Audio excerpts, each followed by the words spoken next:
rise to make a relatively short contribution to the motion before us,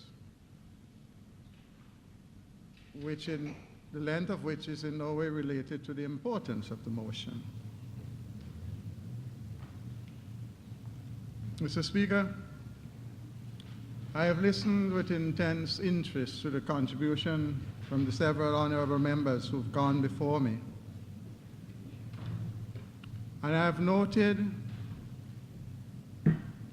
a considerable amount of attention being paid to the activities at the time of slavery leading up to the abolition. I, however, Mr. Speaker, wish to focus my attention on the period following the abolition of slavery up to today and how it has impacted on us as a people. I wish to state that personally, my mother, God rest her soul, was of Portuguese descent, and my father was of African descent. And I, as a child, listened with intense interest to the various discussions they had, lots of it in jests, but which really informed the thinking of black people in my days as a child. Mr. Speaker, anyone listening to this discussion today, people like some of my colleagues on the other side and on this side, who are not adults in the 60s and 70s, may not quite understand some of the issues with which our Caribbean societies were plagued.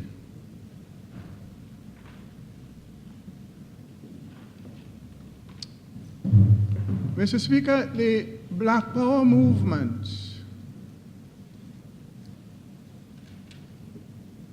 was one of the symbols of the frustration that the majority of Caribbean people felt of the way society looked at them.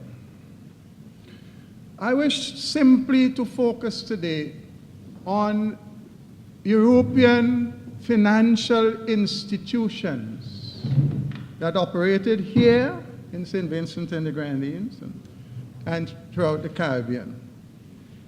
And to note how it was well nigh impossible for a black person to acquire a loan from one of these financial institutions, whether it be for starting a business, health,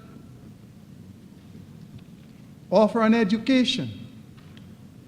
The system was so skewed that unless you had a friend of a particular color of skin, you didn't have a chance. I am talking the 60s and 70s. I will not even refer to the obvious, where the only black person who could have functioned in one of these European-owned financial institutions was a janitor. That's not so long ago.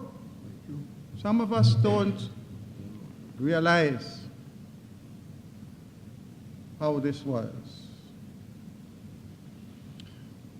But, Mr. Speaker, I want to go back to my own childhood days. At the age of about 5 to 10, And I want to recall going religiously to Sunday school in Kingston Park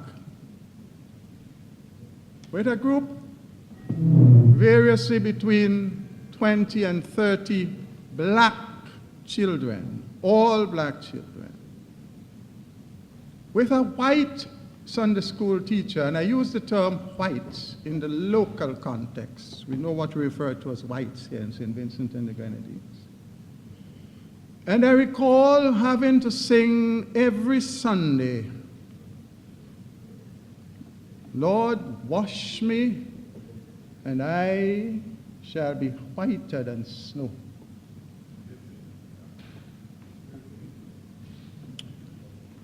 Today, a number of Sunday schools and different religious institutions sing that, but I doubt you will have a white Sunday school teacher doing that. Why I mention this, Mr. Speaker, I want us to understand how the indoctrination took place, even as recent as the 60s and 70s. Because I recall vividly going home and challenging my mother and father, asking, why must I be made white in order to enter the kingdom? Because that, beyond the shadow of a doubt, was what the Sunday school teacher taught us. We must be made white before we could enter the kingdom of God. And if that happened at such a tender age, you know, that's the most impressionable period in one's life. Mr. Speaker, I do not believe that anyone has to come to this Parliament to make out a case for the reparations. Speaker, even the youngsters today would have heard of that immortal calypso, I sling a Francisco, I'm a slave. Who would not have seen Roots? Who would not in school have heard all of the horror stories associated with slavery? And in today's age, when information is so easily available, I am sure that the youngsters can access that information quite easily. And the abhorrence of that system requires no argumentation in my mind whatsoever. So that, Mr. Speaker, my mind goes back to the exercise done in St. Vincent and the Grenadines here when we spent millions of dollars in a referendum. And I recall sitting in a session in this house, pleading for some very basic changes to that referendum. And I recall, Mr. Speaker, several persons of independent minds and on this side of the house pleaded, if we want to make this thing work, let us knock our heads and stop being adversarial. And we all know it is because of that pig-headed approach that the referendum failed, because no one can deny the several components that were positive, but at the same time, there were too many fatal flaws. Now, Mr. Speaker, I come to the motion before us. If a government is serious about this reparation matter, it behoves the government to sit down with parties, including those members on this side of the House. Discuss it. Ask opinions. The discussion we're having here today should have taken place outside, where we can iron out some of the issues and all come here and agree. Agree. You refuse the invitation. The leader refused. Mr. Speaker, but instead, in the 1 month in the year, when members on this side have the opportunity to move a motion and have it debated for partisan, narrow political reasons, this motion is concocted and brought to the House. Clearly, this motion is not intended to deal with reparations. Why else would the paragraph 4 be in it? What has paragraph 4 to do with the cause of reparation? What has it to do?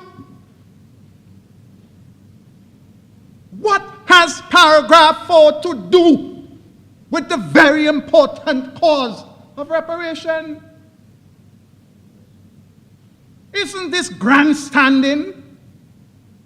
Or is it the express intention to embarrass us on this side of the Honorable House? To say, if you don't agree with us on recognizing clause 4, you have to vote against reparation and people can call shame on you. I say, come again. I say, come again. We, on this side of the House, like all members, I believe, in this Honorable House, relate to the reparations issue.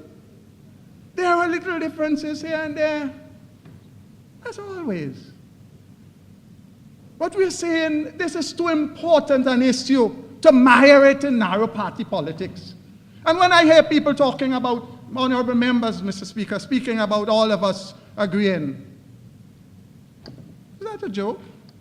If you're serious about this, if you really want this thing to go forward, won't you be listening to what Dr. Linton Lewis is saying to you? The Honorable Senator Lewis is saying to you? Whether you agree or not is irrelevant. It's not about scoring points. It's about listening to another point of view and seeing if there's merit in it. It should not be an adversarial matter. But we are so steep in this silly form of politics in this Honorable House that we, even on a subject like this, we have to bring this narrow partisan yapping.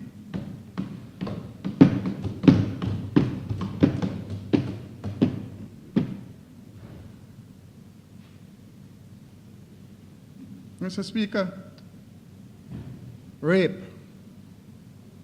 I don't think anyone, I don't believe any human being will fail to understand the parallel between slavery and rape. It is one of the most heinous crimes that a human being can commit against another, especially as most of it is against our women folk. And I've yet to see one single case where a non-black woman is raped in this country. That's a serious matter. But I want to go further, Mr. Speaker. One of the burning things on my heart as I go through the constituency of West Kingstown, I'm talking locals. Mr. Speaker, one of the burning issues for me, as I go through my own constituency of West Kingstown, is to see the number of teenage pregnancies, Mr. Speaker. Oh yes, I'm coming to it. That is the painful thing. And Mr. Speaker, on the record, we on this side, we have been pleading for legislation to be changed, to make it mandatory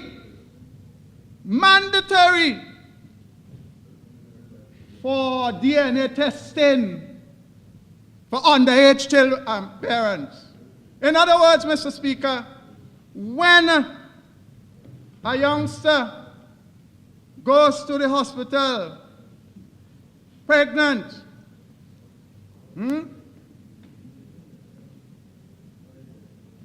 she reports that so-and-so is the father of the child.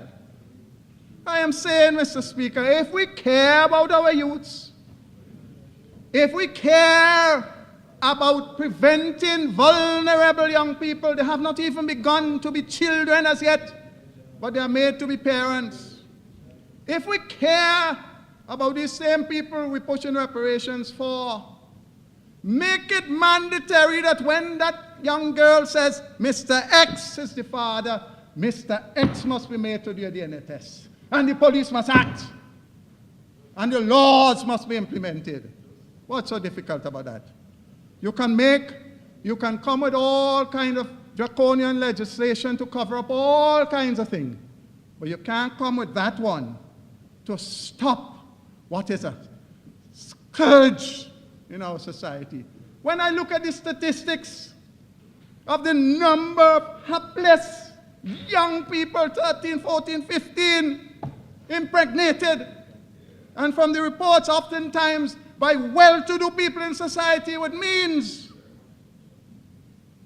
to me that is more horrible than some aspect of rape. It's awful.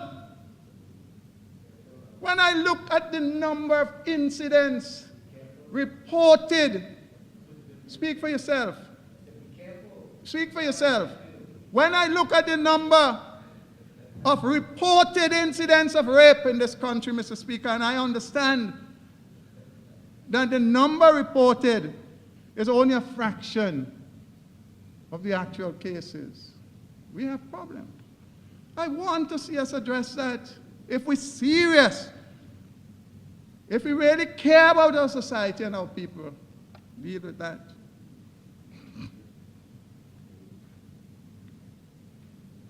Mr. Speaker, in our society, the politics that's practiced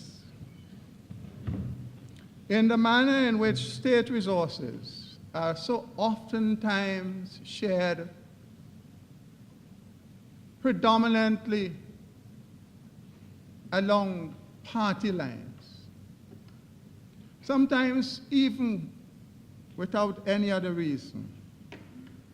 And when we see how many citizens of this country who are entitled to receive benefits from the state, who are denied that benefit simply because they do not support the ruling party. Mr. Speaker, I can bring a dozen young persons in West Kingstown who go various places in government departments to look for employment. And the first thing they're told, go and get your party card. I can bring them, Mr. Speaker. Bring your party card.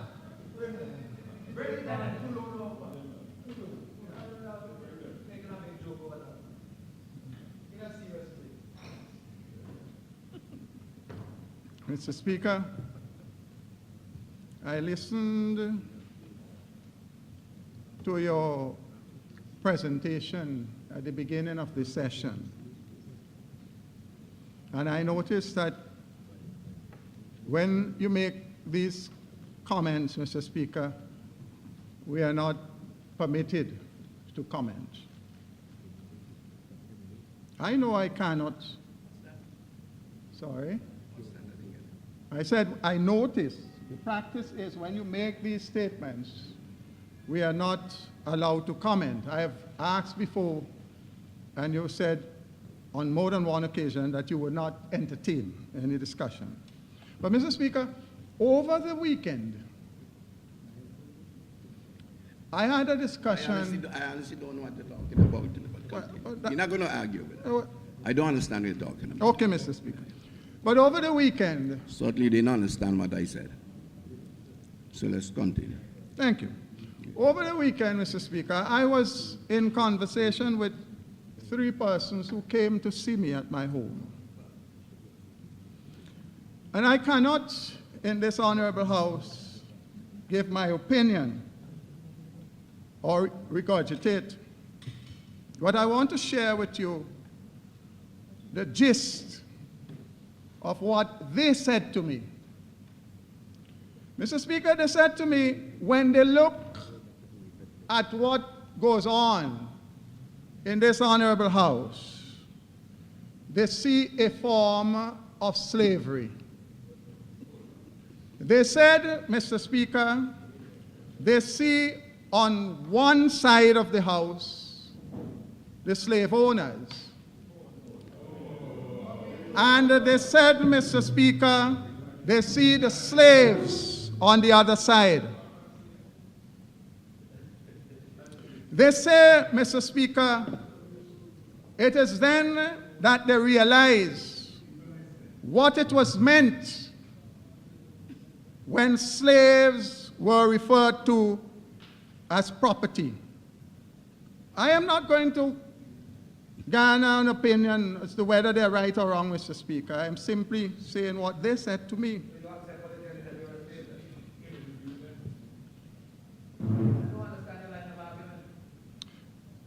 There are many things you cannot and will not understand. Mr. Speaker,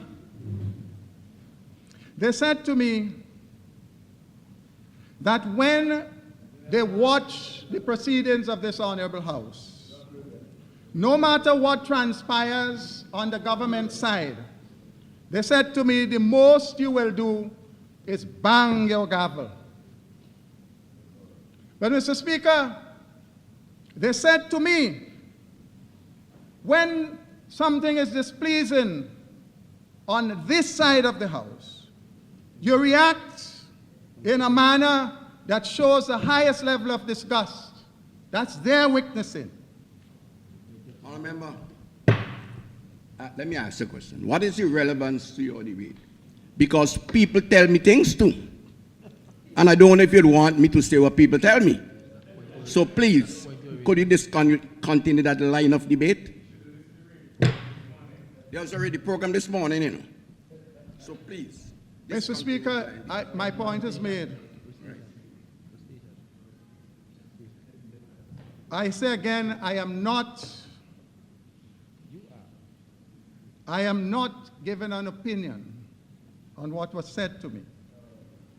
But, Mr. Speaker,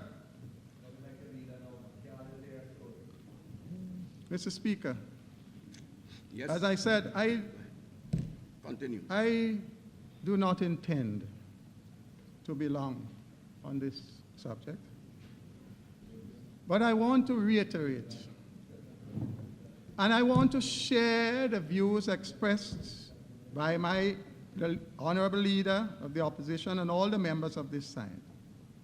The subject before us is a very important one.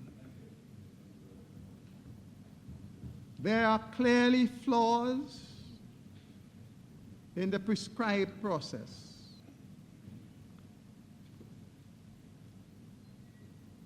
I am in total agreement with the proposal by the Honorable Senator Lewis.